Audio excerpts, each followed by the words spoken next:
العالمين وإمام المرسلين وخاتم النبيين سيدنا ونبينا وحبيب قلوبنا وحبيب إله العالمين جد الحسن والحسين اللهم صل على محمد وآل محمد وعلى آله الطيبين الطاهرين.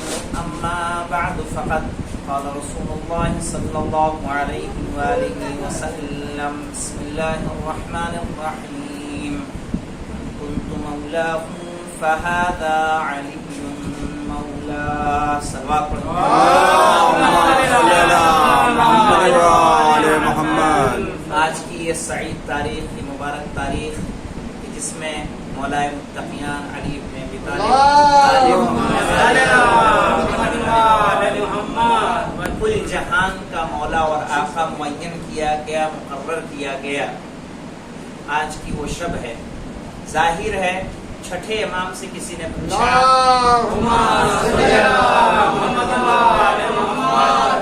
کہ کیا مولا عید فطر اور عید الضحیٰ کے علاوہ بھی ہماری کوئی عید ہے؟ کہا ہاں ہماری عید ہے، اور سب سے بڑی اور سب سے حرمت والی عید ہے. کہا مولا وہ ایسی کون سی عید ہے جسے ہم بھی نہیں جانتے ہیں؟ کہا وہ عید وہ ہے کہ جس میں علی ابن ابی طالب کو مولا اور وصی رسول معین کیا گیا تھا.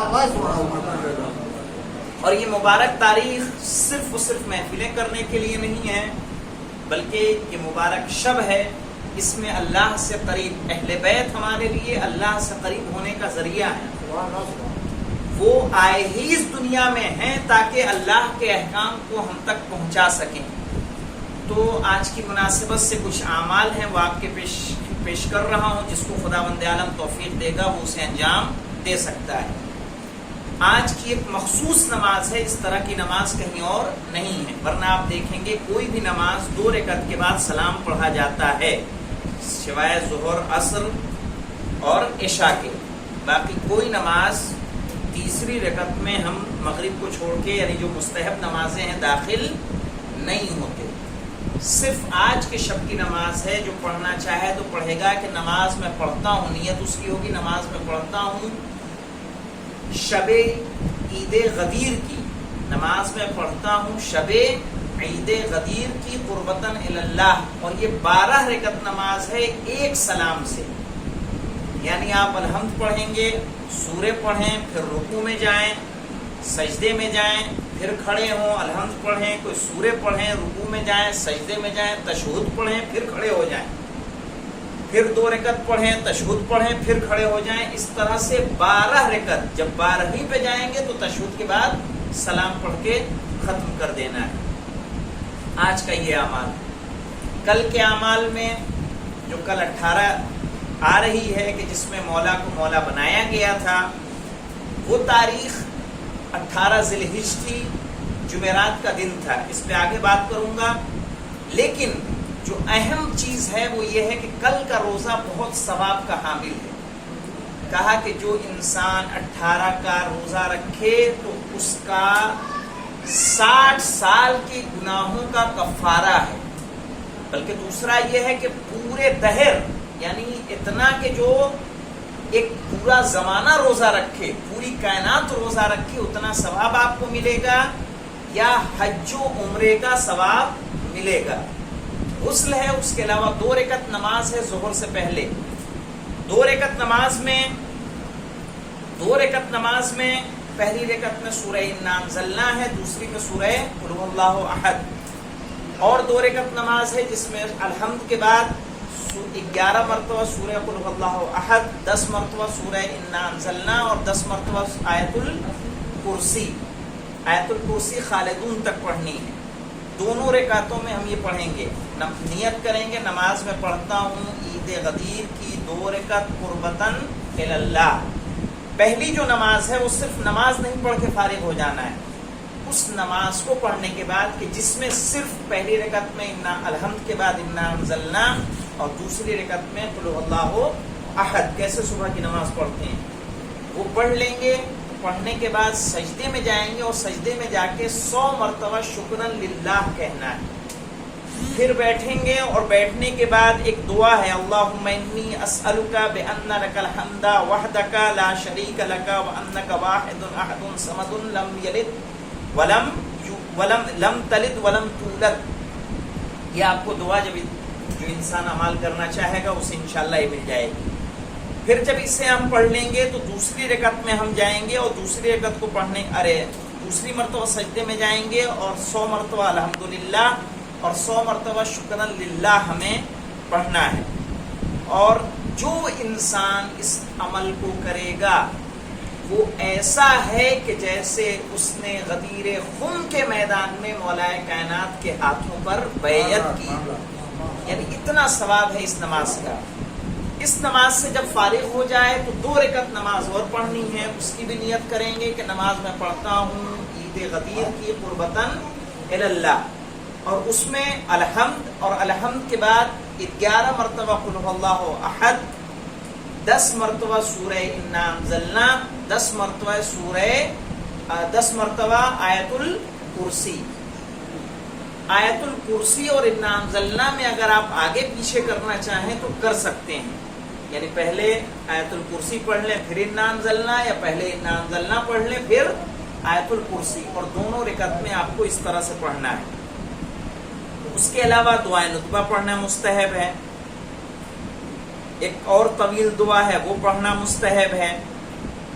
اس کے علاوہ جب ایک دوسرے کو ہم تہنیت دیں، مبارکباد دیں، تو مبارکباد پیش کرنے کا طریقہ ہے الحمدللہ الذی جعلنا من المتمسکین بولایت امیر المؤمنین والائمۃ علیہم السلام.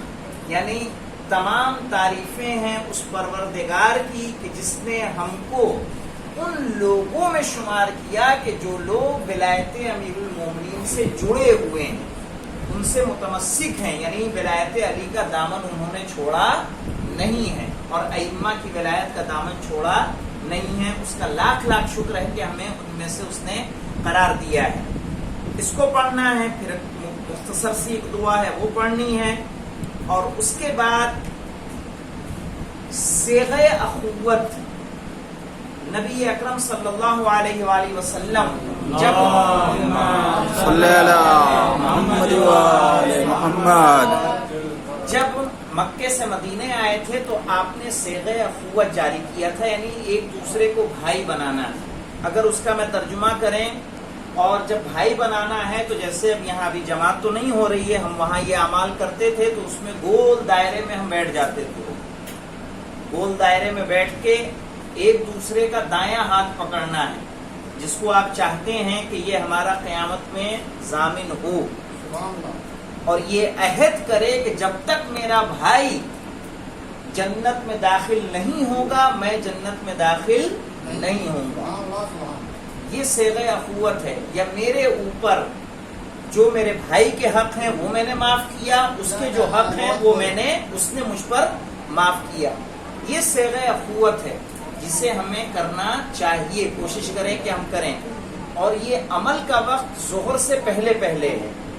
یعنی انسان اس طرح سے شروع کرے کہ آدھا گھنٹہ قبل، تقریباً 40 منٹ پہلے زوال سے جب اذان ہوتی ہے ظہر کی اس سے پہلے شروع کرے، تاکہ وہی وہ وقت ہے کہ جس میں مولا کائنات کو مولا بنایا گیا تھا. صلوات پڑھیں محمد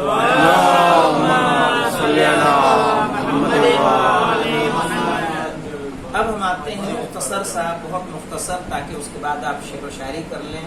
یہ اسی میں اچھا خاصا وقت چلا گیا. دیکھیں جتنے بھی واقعات ہیں ان کو یاد رکھنے کے 2 طریقے ہیں. ایک ہے قمری طریقہ اور ایک ہے شمسی طریقہ. قمر یعنی چاند کا طریقہ، ایک ہے سورج کا طریقہ. سورج کی گردش کو معلوم کرنا ہر انسان کے بس کی بات نہیں ہے، لیکن چاند کی گردش، چاند کب نکل رہا ہے، چاند کب آدھا ہو رہا ہے، چاند کب پورا ہو رہا ہے، اور چاند کب ڈوب رہا ہے، اس کو سمجھنا عام انسان کے بس میں ہے. اسی لیے اسلامی جتنے بھی قوانین ہیں جتنے بھی اعمال ہیں، جتنی بھی تاریخیں ہیں، وہ سورج کی گردش پہ نہیں ہیں بلکہ چاند کی گردش پہ ہیں، تاکہ عام انسان بھی چاند کی گردش کو دیکھ کے اسلامی تاریخوں کو، اسلامی مناسبتوں کو سمجھ سکے۔ جو جب مولا کو مولا بنایا گیا تھا وہ دن تھا جمعرات کا، چاند کی تاریخ تھی 18 ذی الحجہ، سورج کی جو تاریخ تھی وہ جب زحل میں داخل ہوتا ہے وہ تھی 21 مارچ، جس دن نوروز منایا جاتا ہے، اور دن تھا نوروز کا۔ تو وہ نوروز جس کو ہم عام طور پر ہلکے میں لیتے ہیں، بلکہ وہ وہی دن ہے جس دن مولا کو مولا بنایا گیا تھا۔ بس وہ سورج کے اعتبار سے کس تاریخ تھی، چاند کے اعتبار سے 18 ذی الحجہ تھی، جو جب کہ سورج مقام زحل میں جاتا ہے۔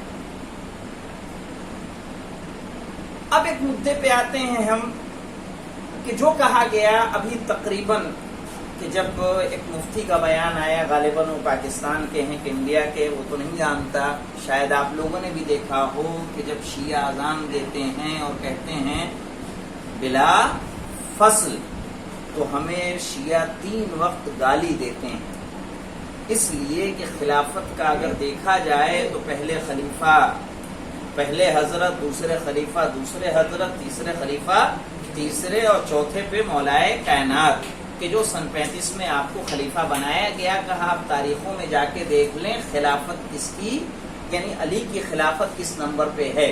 جب یہ بلا فصل کہتے ہیں تو یہ ہمیں گالی دیتے ہیں، اور یہ پہلے حضرت کی خلافت کا بھی اقرار نہیں کرتے، کیونکہ بلا فصل کا مطلب ہے کہ ادھر رسول کی آنکھ بند ہوئی، ادھر مولائے کائنات خلیفہ ہو گئے، جبکہ تاریخ ایسی نہیں ہے۔ خلیفہ کوئی اور رہا، پھر دوسرا خلیفہ، پھر تیسرا خلیفہ، چوتھے نمبر پر سن 35 ہجری میں مولائے کائنات کو خلافت ملی۔ تو یہ دیکھ لیں، اس مفہوم کو سمجھ لیں کہ دیکھیں خلافت وہ چیز نہیں ہے کہ جو تاریخوں میں معین کی جا سکے۔ 18 غدیر جو ہم منا رہے ہیں، یہ منانے کا طریقہ صرف اور صرف اس لیے ہے تاکہ ہم لوگوں کو بتا سکیں، ورنہ علی کے لیے، علی علیہ السلام کے لیے صرف 18 تاریخ میں آپ خلیفہ نہیں ہیں، بلکہ بچپنے سے لے کے آپ کے بڑھاپے تک اگر دیکھا جائے تو آپ کا ہر عمل ایسا ہے کہ آپ رسول خدا کے خلیفہ ہیں۔ چاہے وہ ذوالعشیرہ کا واقعہ ہو، چاہے وہ حدیث منزلت ہو، الا ترضی ان تکون بمنزلت ہارون من موسیٰ، کہ آپ راضی نہیں ہیں کہ آپ جس طرح سے ہارون کی منزلت موسیٰ کے نزدیک تھی ویسی آپ کی منزلت میرے نزدیک ہو۔ چاہے وہ غدیر کا میدان ہو، چاہے جنگ تبوک پہ جانے کا مرحلہ ہو، چاہے سورہ براءت کی تبلیغ ہو، ہر جگہ ایسا نظر آتا ہے کہ علی ہی رسول کے بعد ہیں، اس کے علاوہ کوئی اور ذات نہیں ہے۔ کیونکہ دیکھیں، پیسہ ہو، روپیہ ہو، اس کو سجونے کے لیے، اس کو سنبھالنے کے لیے آپ کو سیکیورٹی کی ضرورت ہوگی، محافظ کی ضرورت ہوگی، لاکر کی ضرورت ہوگی، لیکن کسی کی شجاعت کے لیے لاکر کی ضرورت نہیں ہے، کسی کی سخاوت کے لیے لاکر کی ضرورت نہیں ہے، کسی کے علم کو قید کرنے کے لیے لاکر کی ضرورت نہیں ہے۔ آپ کسی کے علم پہ قبضہ نہیں کر سکتے، کسی کی شجاعت پہ قبضہ نہیں کر سکتے، کسی کی سخاوت پہ قبضہ نہیں کرتے، کیونکہ یہ صفت وہ ہوتی ہے کہ جو انسان کی باطنی صفت ہوتی ہے جو قدرت عطا کرتا ہے۔ اسی طرح منصب خلافت ہے، کسی کے قبضہ کرنے سے یہ منصب قبضہ نہیں ہونے والا، کسی کے چھیننے سے یہ منصب چھیننے والا نہیں ہے، بلکہ بعد رسول علی خلیفہ تھے، اور بعد رسول کے دور میں بھی علی خلیفہ تھے، اور بعد رسول بھی علی خلیفہ ہیں۔ صلوات صلی اللہ محمد وآل محمد۔ اس لیے کہ یہ وہ کوالٹی ہے کہ جو کسی انسان، اور خلیفہ کہتے کس کو ہیں مجھے یہ بتائیے، کسی کی جگہ پر، اس کو سمجھ لیں، کسی کی جگہ پر بیٹھنے والے کو خلیفہ نہیں کہتے۔ وہ بیٹھ جائے کوئی وہ الگ بات ہے، صحیح خلیفہ وہ ہو کہ جب وہ سامنے آئے تو وہ خلیفہ کا کردار ایسا ہونا چاہیے جیسا رسول کا تھا، یعنی ادھر رسول ہٹیں، ان کی جگہ پہ ایسی پرسنالٹی کوئی آئے کہ جس کو دیکھنے کے بعد یہ احساس ہی نہ ہو کہ اس دنیا سے رسول جا چکے ہیں، ان کی کمی کا احساس نہ ہو. جو اخلاق رسول کا ہو وہ اخلاق اس آدمی کا ہونا چاہیے، جو گفتار رسول کی ہو وہ گفتار اس انسان کی ہونی چاہیے، جو طریقہ کار رسول خدا کا ہو وہ طریقہ کار ان کا ہونا چاہیے، جو حکومت رسول خدا نے کی وہ حکومت ان کی ہونی چاہیے. اب جس انسان کے اندر یہ صفات پائی جائیں، آپ سمجھ جائیے کہ اصل خلیفہ وہی ہے. اب یہ دیکھیے کہ بعد رسول اگر جب اسلام پر وقت آیا، کوئی ایسا وقت آیا کہ جس نے رسول کی زیارت کرنی چاہیے، تو مجھے بتائیے کہ کیا کسی اور کی زیارت کی کہ اس نے مولا کائنات کی زیارت کی؟ کیا اس کی خواہش در مولا کائنات پر پوری ہوئی یا کسی اور کے دروازے پر پوری ہوئی ہے؟ اگر کوئی خواہشات لوگوں کی پوری کر رہا ہے تو اس کا مطلب کہ خلیفہ وہی ہے. یعنی شخصیت ایسی آ جائے کہ جس کو دیکھنے کے بعد رسول کی کمی کا احساس نہ ہو. اور ظاہر ایسی شخصیت مولا کائنات کے علاوہ ہمارے پاس کوئی نظر نہیں آتی. سلوات پڑھیں محمد اللہم صلی علی محمد وآل محمد. اس لیے یہ غدیر ہمارے لیے ایک مبارک موقع، اسے ہمیں زور و شور سے منانا چاہیے تاکہ ہم قوم کو بتا سکیں کہ مولا کی مولائیت کا آج اعلان ہوا ہے، نہ کہ مولا مولا بنائے گئے ہیں. اب آتا ہے ایک مسئلہ، من کنت مولا ہو فہذا علی مولا. یہ حدیث متواتر حدیث ہے. متواتر حدیث اس حدیث کو کہتے ہیں کہ جس حدیث کو بہت زیادہ لوگوں نے نقل کیا ہو، بیان کیا ہو، یعنی اس کو کہتے ہیں یہ حدیث متواتر ہے. غدیر جیسا مجمع رسول اسلام نے اپنی زندگی میں کبھی خطاب نہیں کیا. جتنا مجمع غدیر کے میدان میں تھا اتنا مجمع کبھی اور نہیں رہا. غدیر جہاں پہ واقع ہے وہ مقام جحفہ ہے. جو لوگ جاتے ہیں حج کے لیے جب بائی فلائٹ جائیں گے تو وہ جدہ سے جحفہ جاتے ہیں، اور جحفہ جا کے وہ احرام باندھتے ہیں چونکہ وہی میقات ہے، اور وہاں سے وہ مکے میں داخل ہوتے ہیں. تو جحفہ سے 2 میل کے فاصلے پہ غدیر کا مقام ہے. اور جہاں غدیر ہے وہ جگہ ایسی ہے کہ جہاں سے یمن کا راستہ، مصر کا راستہ، شام کا راستہ الگ ہوتا ہے، کہ جہاں رسول کو یہ حکم نازل ہوا کہ یا ایھا الرسول بلغ ما انزل الیک من ربک. اب یہاں دیکھیں، ایک نقطے کی طرف اور اشارہ کروں پھر یہاں آتا ہوں کہ قرآن کا جو سب سے پہلا سورہ ہے، یعنی جو قرآن کی ترتیب ہے وہ ترتیب نزولی ترتیب نہیں ہے. جیسا قرآن نازل ہوا ہے ویسے نہیں ہے، بلکہ یہ ترتیب چھوٹے اور بڑے سوروں کے اعتبار سے ہے کہ سب سے بڑا سورہ سب سے پہلے رکھ دیا، پھر اس کے بعد اس سے چھوٹا رکھا، اس سے چھوٹا رکھا، 30ویں پارے میں سارے چھوٹے سورے ہم نے جمع کر دیے. ورنہ سب سے پہلے سورہ نازل ہونے والی سورہ اقرا بسم ربک الذی خلق، خلق الانسان من علق، سورہ علق جو 30ویں پارے میں ہے. اور سب سے آخری سورہ جو نازل ہوئی ہے، جیسے قرآن میں تو سورہ ناس ہے، قل اعوذ برب الناس، لیکن سب سے آخری نازل ہونے والی سورہ مائدہ ہے کہ جو سن 10 ہجری میں نازل ہوئی ہے. اور سب سے آخری آیت جو نازل ہوئی ہے وہ یہ ہوئی ہے الیوم اکملت لکم دینکم واتممت علیکم نعمتی ورضیت لکم الاسلام دینا، کہ آج میں نے دین کو مکمل کر دیا. اس کی لفظیں بھی دیکھیں گے تو ایسا لگتا ہے کہ یہ آخری آیت ہے. اقرا بسم ربک الذی سے شروع ہوا تھا کہ پڑھو تم اللہ کے نام سے. ایسا لگ رہا ہے جیسے قرآن کی ابتدا یہاں سے ہو رہی ہے. الیوم اکملت لکم دینکم جب کہا ہے کہ میں نے آج دین تمام کر دیا، ایسا محسوس ہو رہا ہے کہ قرآن بھی یہیں پر ختم ہو رہا ہے. لیکن جب اس سورے کو رکھا گیا تو یہ قرآن کا 5واں سورہ بن گیا اور یہ اس سورے کی 3ری آیت قرار پائی. اب آتے ہیں، میں نے یہ کہا کہ یہ حدیث متواتر حدیث ہے. متواتر جس کو کثرت سے لوگ بیان کریں، یعنی جس کا انکار کوئی نہیں کر سکتا. مقام رہبہ میں جب مولا کائنات نے اپنی خلافت کے بعد ایک جامع مسجد میں آپ نے جب پوچھا کہ بتاؤ تم میں سے کون ہے جو من کنت مولا، یعنی حدیث غدیر کی روایت کا جس نے شاہد ہے، گواہ ہے، تو ان میں سے 12 لوگ کھڑے ہوئے. 12 لوگوں نے کہا کہ ہاں ہم نے دیکھا تھا کہ رسول اسلام نے اپنے ہاتھوں پہ آپ کو اٹھا کے کہا تھا من کنت مولا ہو فہذا علی مولا. تو اس میں انس بن مالک بھی بیٹھے ہوئے تھے. انس بن مالک سے کہا کہ بتاؤ تم کیا موجود نہیں تھے؟ کہا میں بھی موجود تھا. تو کہا تم کیوں نہیں کھڑے ہوئے گواہی دینے کے لیے؟ کہا مولا میرا حافظہ کمزور ہو گیا ہے. کہا کہ اگر تو سچ بول رہا ہے تو خدا کرے تو ایسے مرض میں مبتلا ہو جائے، تو سفید مرض میں مبتلا ہو جائے کہ تو چھپانا بھی چاہے تو تیرا امامہ بھی اسے چھپا نہ سکے. اور ظاہر ہے کہا گیا کہ مرتے دم تک وہ سفید داغ سے پورا ایسا ہو گیا تھا کہ گھر سے نکلنا چھوڑ دیا تھا. اور اس نے کہا تھا کہ قسم سے اس کے اس واقعے کے بعد سے میں نے قسم کھا لی کہ کبھی بھی علی کی فضیلت کو نہ چھپاؤں گا. اب یہ سمجھ لیں کہ علی کی فضیلت کو چھپانے کے نتیجے میں خدا کس طرح کے عذاب میں مبتلا کرتا ہے کہ وہ لوگوں کو منہ دکھانے کے بھی قابل نہیں بچتا ہے. صلوات پڑھے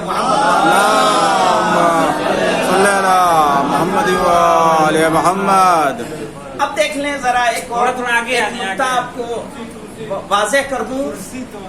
وہ نقطہ یہ ہے کہ حدیث متواتر ہے، حدیث متواتر ہے، حدیث سے انکار کسی نے نہیں کیا ہے. یہ کوئی نہیں کہہ سکتا چاہے وہ کسی بھی مذہب و ملت کا ہو کہ یہ حدیث موجود نہیں ہے، بلکہ اگر کسی نے کیا ہے تو اس کے معنی اور مطلب میں کیا ہے. من کنت مولا ہو فہذا علی مولا. تو کسی نے کہا مولا کے معنی چچا کے ہیں، کسی نے کہا مولا کے معنی چچیرے بھائی کے ہیں، کسی نے کہا پروردگار کے ہیں، کسی نے کہا دوست کے ہیں. ہم نے کہا جو معنی مراد لینا ہو لے لو، لیکن وہی معنی لو جو پہلے والے کا ہے، وہی دوسرے والے کا لے لو. جب رسول نے کہا من کنت مولا ہو فہذا علی مولا، تو اب مجھے بتائیے اگر رسول نے دھوپ میں سب کو روکا تھا یہ بتانے کے لیے میں جس کا دوست ہوں علی اس کے دوست ہیں، تو یہ بتائیے کیا عقل میں بات آتی ہے؟ ابھی میں نے شہنشاہ حسین نقوی صاحب کی ایک کلپ سنی، بہت اچھا انہوں نے ایک مثال، بہت پیاری مثال دی ہے، وہ میں نقل کر دیتا ہوں کہ نواب رامپور صاحب کے ہاں شادی تھی اور نواب رامپور کیا ایک غلام تھا، ان کا جو خادم تھا اس کا نام تھا محمد. کہا جب ان کے ہاں مہمان آتے تھے تو نواب صاحب کہتے تھے محمد انار لاؤ، تو محمد انار پھل لے کر آتا تھا. انہوں نے یہ نہیں کہا کھانے والا انار لاؤ، محمد انار لاتا تھا، چھیل کر مہمان کے سامنے پیش کر دیتا تھا. جب بارات جانے لگی تو کہا محمد انار لاؤ، تو محمد جو انار لایا وہ انار جلانے والا تھا نہ کہ کھانے والا تھا. تو کہا ایک ادنا سے غلام کو یہ پتا ہے کہ کب انار کس معنی میں استعمال ہوتا ہے، تو یہ ذرا بتائیے کہ کیا رسول خدا کسی کو میدان دھوپ بھرے میدان میں روکیں گے یہ بتانے کے لیے کہ میں جس کا دوست ہوں علی اس کے دوست ہیں؟ بلکہ مولا کے معنی اولا بالتصرف کے ہیں، یعنی میں جس پر سب سے زیادہ اولویت تصرف کا حق رکھتا ہوں اس پر یہ علی بھی تصرف کا حق رکھتے ہیں. وآخر دعوانا الحمدللہ رب العالمین.